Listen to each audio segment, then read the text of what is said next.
السلام عليكم soo dhawaada saaxiibayaal halkan waa channelkeena maskax kubciyo fashiyaal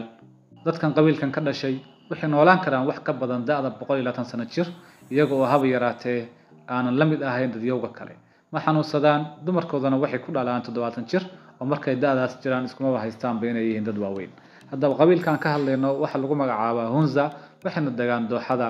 Hunza ee wadanka Pakistan qabiilka Hunza waa koox dad ah oo ku nool dooxada Hunza oo ah gobol buurley ah oo ku yaala Pakistan dadka Hunza waxay caan ku yihiin dhaqankooda gaarka ah cimri dheer oo cajiib ah iyo qaab nololeed caafimaad leh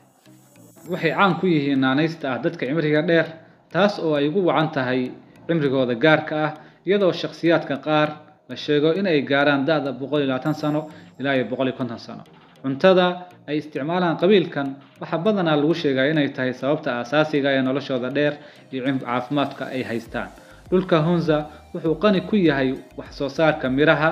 qudaarta, lawska iyo badarka iyada oo ay wax yar ka isticmaalaan hilibkan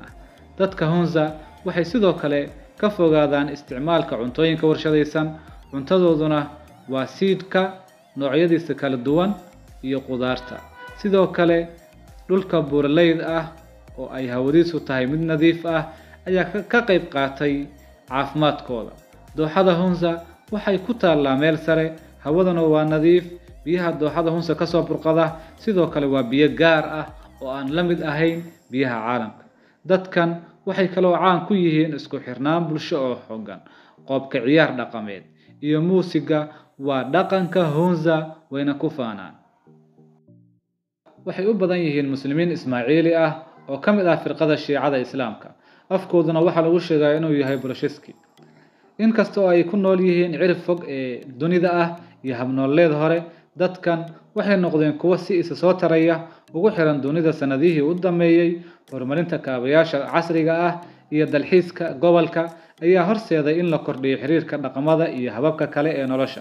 si kastaba ha ahaatee dadkan waxa ka go'an inay ku dhagnaadaan oo ay ilaashadaan hab dhaqankooda oo ay ka soo gaareen awowayaashood sidoo kale waxay marar badan meelo shaarica ka sheegeen oo ay ku faanayaan inay ku nool yihiin habka ugu wanaagsan ee lagu noolaado haddaba haddii aynu ka hadalno haweenka Hunza waxay door weyn ku leeyihiin bulshada qabiilka aad ayaa loo ixtiraamaa xilal muhiim ah ayay ka hayaan qoyska iyo bulshadaba haweenka Hunza waxay si firfircoon uga qayb qaataan dhinacyada kala duwan ee nolosha oo ay ku jiraan waxbarashada daryeelka caafimaadka iyo caadooyinka dhaqanka